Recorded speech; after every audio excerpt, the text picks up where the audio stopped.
Go. Right, firstly, on behalf of Louise and myself, I'd like to start by saying it's a pleasure to welcome Terry and Steve, Scott's parents, to share this special day with us at Waiting. But I'd also like to extend this welcome to all our guests here today. We, on the top table, are surrounded by most of the family and friends who have been important to us for most of our lives.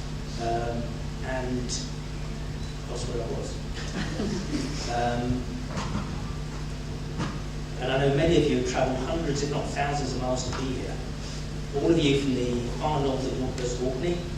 There's John Barrett from Norway, Martin from Switzerland, Richard and Trina from Ireland, Lauren from Stockholm, and Susan all the way from Canada. We welcome you all.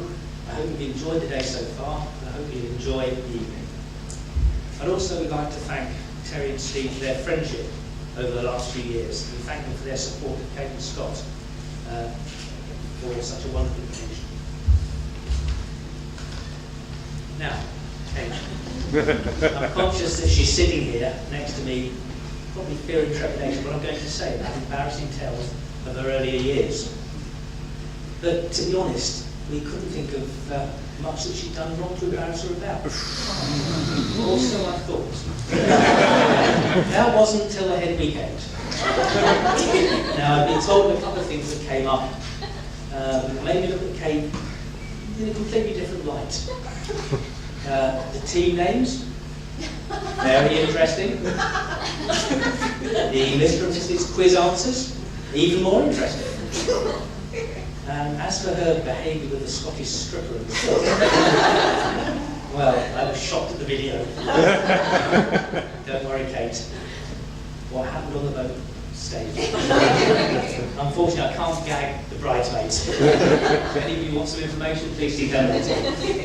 Now, it's customary to spend a little bit of time bragging about the daughter and her qualities. I've in fact got 3 pages. But unfortunately, I've left my glasses back and I can't read Kate's writing without it. But to be honest, for a moment, we couldn't have asked for a better daughter. When I first saw Kate today, in her wedding dress, I was almost speechless. She looked, and still looks absolutely stunning. And I'm sure you all agree.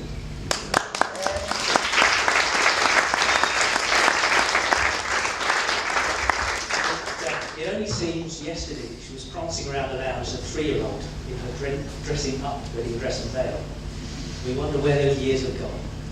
Now, if you'd all like to watch the we didn't find that video. We tried very hard, but we couldn't find it. You've grown from a gorgeous, curly-haired little girl into a beautiful, elegant young woman.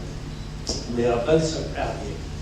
And to be able to walk you down the aisle today was an honour and a pleasure.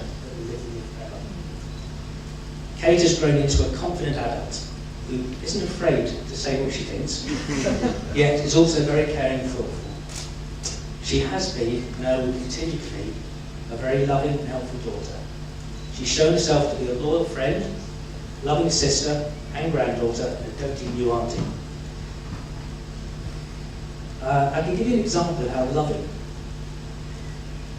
and thoughtful she can be. She has for years worried herself about which home she'll be putting us in when we get older. She will confirm this. Apparently, the nicer we are to her, the better the home we get. So hopefully there set us up for somewhere decent. Thank you.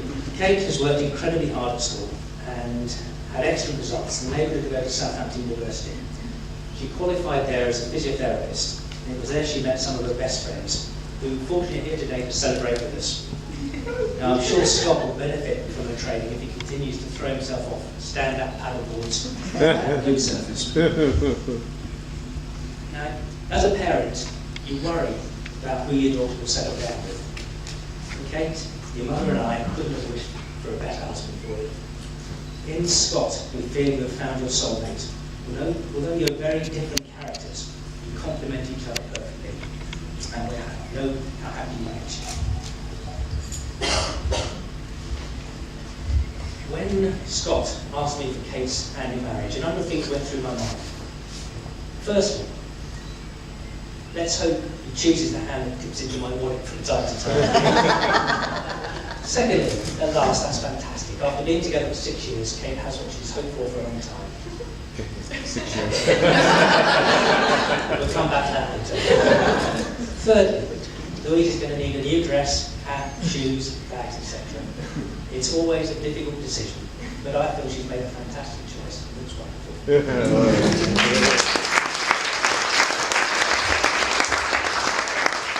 At this point, I'd like you to stand up, and Scott just to stand up for a second. Now, it's a slightly odd request, an odd thing, but I'd just like to thank James and Kerry for having our grandson Rowan. Now, you might think it's a slightly odd time to say this, but I'm very grateful to them.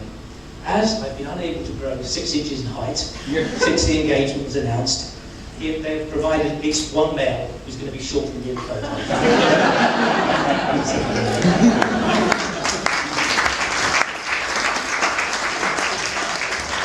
Now, we all know that weddings take a huge amount of planning and organisation. Now, as father of the bride, you think you're contributing to this event. But reality is you're an innocent bystander. I was allowed to ask the odd question now and again, as long as it wasn't, how much? But seriously, Kate, Scott, you've done an amazing amount of organisation over the last 12 months, without which today would not have been as successful as it has been so far.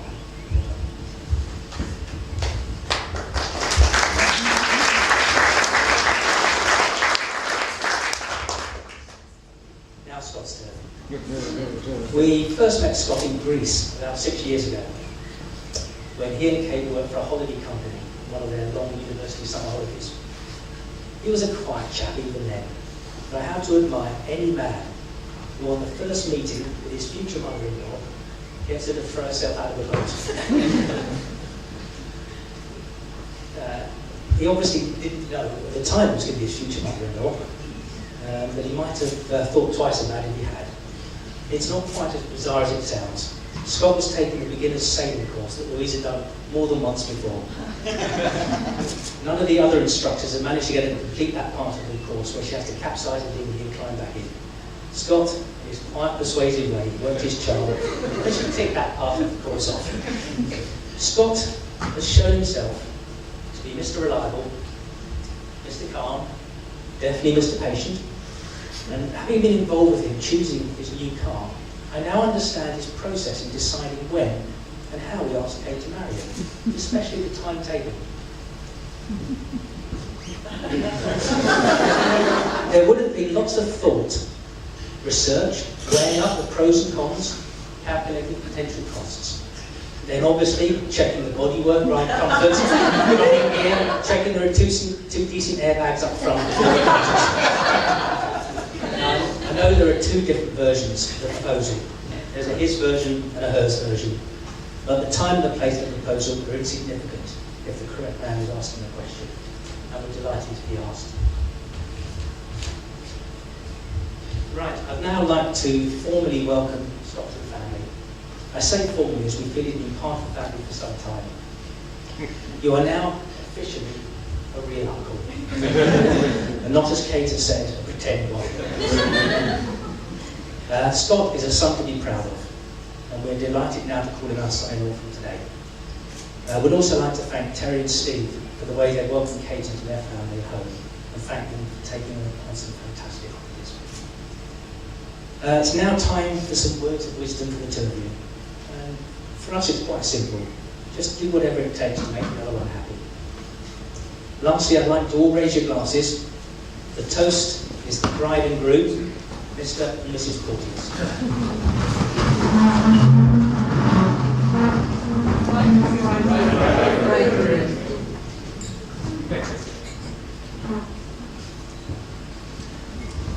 Right, I'd now like to pass the microphone over to Scott.